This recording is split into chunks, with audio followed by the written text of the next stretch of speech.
Cette invitation de Ludmila Petrovna au barbecue de pendaison de crémaillère dans sa maison de campagne aurait dû être un jour de fête, mais elle est devenue l'un de mes pires souvenirs.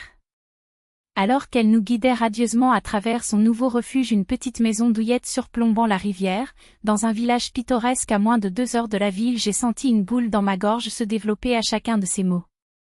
Regardez comme c'est merveilleux.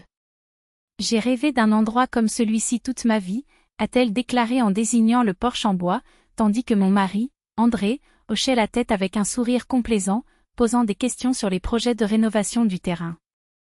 Nos enfants couraient joyeusement, explorant chaque recoin, sans se douter de rien. Mais je savais. Je savais très bien d'où venait l'argent pour ce paradis qui ne nous appartenait pas. 3 ans plus tôt, j'avais hérité d'une somme d'argent considérable, suffisante pour réaliser notre plus grand rêve, acheter notre propre maison et assurer l'éducation de nos enfants. Nous vivions grâce à un loyer et chaque dollar économisé était un pas vers notre indépendance. L'argent était sur un compte commun auquel nous avions tous deux accès. Jusqu'à il y a 6 mois, j'ai commencé à constater d'étranges disparitions. D'abord il y avait 30 000 reais, justifiés par André comme des dépenses imprévues, une réparation de voiture, un prêt à un collègue. Je ne m'en doutais pas au début, après tout, nous avons toujours été transparents les uns envers les autres. Mais les montants ont augmenté et ces explications auparavant calmes ont commencé à paraître évasives. Quand j'ai insisté pour obtenir des réponses, il a fulminé: « Tu es trop contrôlante, Léna. Fais-moi confiance, tout est sous contrôle. » Jusqu'à ce que, par accident, je vois le message sur son téléphone portable. Ludmila Petrovna a remercié son fils pour son « aide essentielle » dans la conclusion de la vente de la maison, promettant de restituer l'argent dès qu'elle aurait vendu son appartement en ville. C'était la goutte d'eau qui a fait déborder le vase. Face à lui, André a d'abord nié, puis a fondu en larmes et a avoué: sa mère avait demandé de l'aide pour réaliser son rêve, s'engageant à le rembourser dès qu'elle aurait vendu la propriété urbaine. Comment puis-je lui dire non, Léna? C'est ma mère. Elle a sauvé toute sa vie pour ça, a-t-il argumenté. Mais je connaissais la vérité. Ludmila Petrovna n'a jamais été du genre à se serrer la ceinture, elle aimait les voyages, les vêtements coûteux et une vie au-dessus de ses moyens. Sa retraite suffisait à peine à couvrir l'essentiel, et j'ai découvert, après avoir interrogé les agents immobiliers de la région, qu'elle n'envisageait même pas de vendre l'appartement. 3 mois avant la fête, André avait transféré entre ses mains près de 3 millions de reais, notre avenir. J'ai exigé qu'il récupère l'argent, mais il l'a retardé, toujours avec des excuses: ce n'est pas le moment, elle est si heureuse. Et nous étions là, dans la maison que nous avions achetée avec notre sueur, à écouter Ludmila nous raconter en riant comment elle avait économisé chaque centime pour réaliser son rêve. J'ai passé 3 ans sans acheter un nouveau manteau, je travaillais comme femme de ménage le week-end.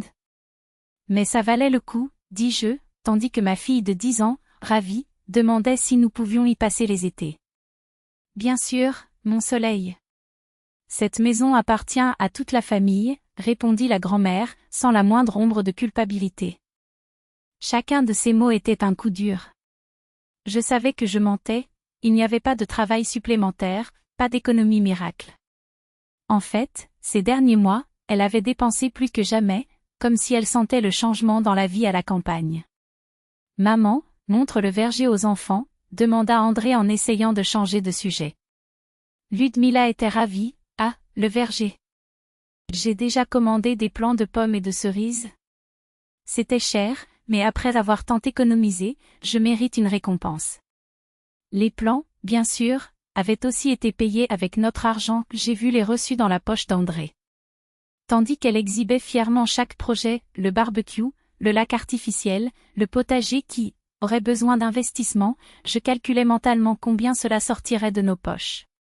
Même le soi-disant atelier de poterie, que j'avais prévu d'installer dans une annexe, n'était qu'un prétexte de plus pour épuiser nos ressources. Les enfants, excités, faisaient déjà des projets, mon fils voulait pêcher dans la rivière, la fille rêvait de camper dans la cour. Comment leur expliquer que ce paradis s'est construit aux dépens de leur avenir? Comment pouvons-nous leur enlever la grand-mère qu'ils aimaient sans les détruire? À l'heure du dîner, Ludmila ouvre un album photo, elle choisit la maison, reçoit les clés, sourit comme jamais. C'était tellement excitant. Sans toi, André, je n'aurais pas pu m'occuper de toute cette paperasse, mon fils, dit-il, tandis que lui, gêné, marmonnait quelque chose d'incompréhensible. Après le repas, quand les enfants jouaient dans le jardin, je n'en pouvais plus. J'ai pris André à part. Combien de temps va-t-on faire semblant? Elle est là, à mentir ouvertement sur des économies qu'elle n'a jamais faites, alors que notre argent a fini dans cette porcherie. Quand vas-tu lui dire la vérité? Il a supplié, pas maintenant, Léna. Regarde comme elle est heureuse. J'en parlerai demain. Mais je savais, demain serait comme aujourd'hui, et Ludmila était déjà tellement impliquée dans sa nouvelle vie qu'elle ne rendrait jamais un centime. Quand nous nous sommes dit au revoir, elle m'a serré dans ses bras, hypocritement reconnaissante. Merci d'avoir partagé ma joie, Léna. Tu auras aussi ton propre logement, sois juste patient et économise de l'argent, comme je l'ai fait. J'ai failli le laisser échapper tout de suite. Mais j'ai regardé les enfants, déjà en train de planifier la prochaine visite, et le visage terrifié d'André. J'ai ravalé ma fierté et je suis resté silencieux. Sur le chemin du retour, les enfants bavardaient avec enthousiasme, ne se doutant pas que, la maison de grand-mère, était en fait le tombeau de nos rêves.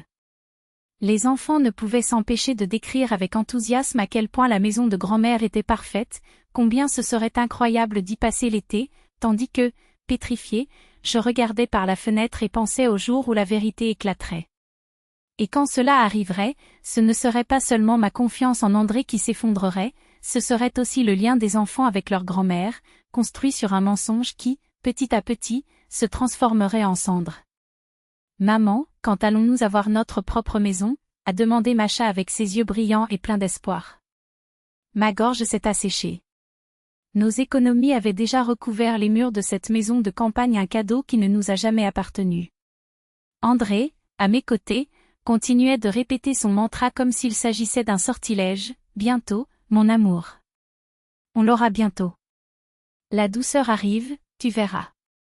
Mais je savais déjà, au plus profond de mon âme, que ce « bientôt » n'était qu'un mirage. Un horizon qui s'éloignait à chaque promesse creuse, à chaque excuse boiteuse. Et le pire? J'avais laissé faire. J'ai laissé l'espoir m'aveugler, la peur de blesser mes enfants me paralyser. Nous étions désormais tous entraînés dans une farce qui, tôt ou tard, allait nous étouffer. La question de Macha résonnait dans ma tête comme une phrase. Quand? Je connaissais déjà la réponse. Et ça faisait plus mal que n'importe quelle vérité.